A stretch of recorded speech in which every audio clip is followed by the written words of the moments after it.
Je suis Ségolène Barbaud-Desplaces, professeure à l'Université Paris 1 Panthéon-Sorbonne.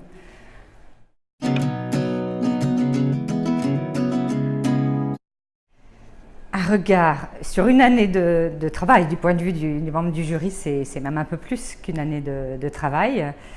Ce fut une expérience fabuleuse, évidemment, de rencontre avec d'autres membres du jury, une expérience humaine exceptionnelle et un enrichissement particulier. C'est d'abord, quand on est membre du jury, c'est d'abord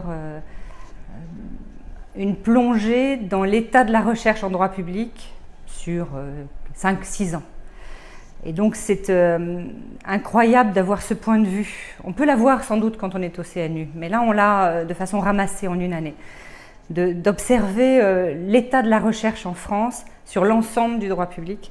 On voit les tendances, on voit les perspectives, on voit les questions, on voit les auteurs qui pèsent, que ce soit des auteurs théoriciens ou des positivistes, peu importe, qu'ils soient français ou étrangers. Et donc on voit comment les questions se forment, se modifient. Donc j'ai trouvé ça, c'était le premier élément que j'ai trouvé particulièrement intéressant. Et puis le deuxième, c'est la découverte de ces candidats, dont honnêtement j'ai trouvé le niveau particulièrement impressionnant. De ces candidats qui rendaient compte d'une expérience professionnelle, qui pensaient devant nous, qui avaient 8 heures pour préparer une leçon, c'est rien sur certains sujets.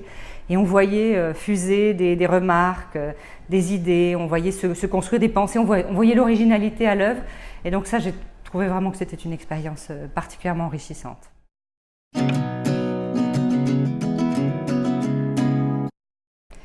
Non, je ne l'ai pas senti. Ce que vous dites est vrai, mais on pourrait le dire d'autres matières. Un théoricien pourrait être présent sur chacune des épreuves. Un constitutionnaliste, évidemment, a quelque chose à dire sur la leçon de droit administratif. Donc non, je crois qu'il n'y a pas de place ou de statut particulier pour l'européaniste. Et un jury, de toute façon, c'est une équipe. Ce sont 7 personnes qui dialoguent, qui discutent, qui règlent parfois leurs désaccords, parce que nous avons des perceptions différentes d'une leçon, d'un candidat. Donc l'européanisme, c'est un des 7, sous évidemment la direction du président, pour nous de la présidente qui est essentielle. Mais non, c'est pas une place à part, c'est une place importante, mais c'est une place comme les autres.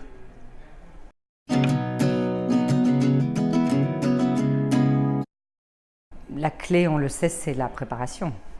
C'est un concours particulier, avec un format particulier, avec des exigences formelles. Donc il faut déjà régler la question formelle. Donc la clé, c'est la préparation, ce sont les leçons. Des conseils particuliers, non. Il faudrait une réponse distincte probablement pour chaque type d'épreuve. L'épreuve sur les travaux doit être préparée. On s'est rendu compte qu'elle ne l'est pas toujours suffisamment. L'important, c'est la capacité du candidat à entrer en discussion, en dialogue avec les membres du jury. Et ça, je crois que ça se prépare. C'est difficile. Et j'ai l'impression qu'on n'a pas toujours en France cette habitude de discuter ou de supporter la critique sur son travail de façon constructive. Souvent, une critique ou une question sur un article ou une thèse peut être perçue comme une remise en cause du travail tout entier, alors que c'est simplement un appel au dialogue, à l'échange scientifique, y compris au désaccord, mais ça fait partie de la controverse bien nécessaire à la doctrine. Donc la préparation pour moi, c'est d'abord une préparation d'ouverture d'esprit.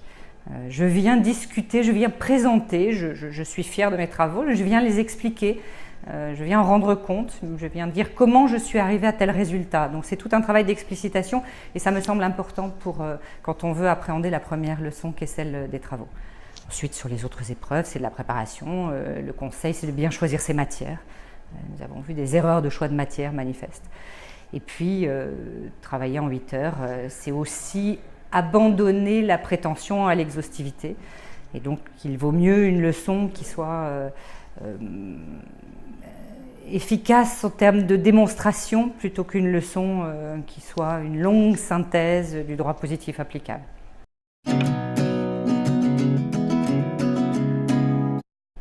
La réponse va dépendre du sujet donné, mais quand le sujet, ce que je vais dire est probablement valable pour toutes les matières, mais je l'ai vu en droit européen, quand le sujet donné est un sujet plus technique, Alors la clé, c'est de ne pas rester dans la technique et la description du droit positif, puisque parfois on va perdre les membres du jury évidemment qui ne sont pas européanistes.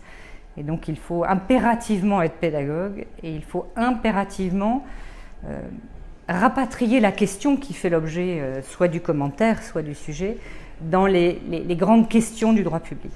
L'enjeu est là, il faut parler à 7 membres du jury et pas l'européaniste. Il y a une difficulté que moi j'ai rencontrée, notamment pour donner des sujets. Faut-il donner un sujet strictement droit communautaire, droit de l'Union, ou un sujet convention, ou essayer, c'est plutôt ce que j'ai essayé de faire dans certains cas, des sujets qui pouvaient être traités du double point de vue, mais ça conduit les candidats à faire parfois un grand écart qui est difficile. Alors, au sein du jury, nous avons eu cette discussion à un moment donné. Est-ce que le droit de la Convention doit rester dans ce bloc droit européen? Est-ce que ça a un sens? Est-ce que scientifiquement, c'est la bonne voie? Alors, on peut en douter, mais de notre côté, l'alternative, ce serait de rattacher le droit de la Convention au droit international. Mais là, ça priverait aussi, je crois, le droit de la Convention de toute une partie de sa spécificité. Donc, il nous est apparu qu'il n'y a pas de solution parfaite. Donc, peut-être c'est simplement un travail de choix du sujet qui doit être fait de façon fine pour éviter les difficultés, notamment pour les candidats. Mais pour l'heure, malgré les défauts que j'ai pu rencontrer et dont je suis bien consciente que les candidats parfois, enfin j'ai eu bien conscience pour les candidats, ça a créé des difficultés, je continue à penser que le bloc droit européen a un sens, et ce, malgré l'absence d'adhésion de l'Union européenne à la Convention.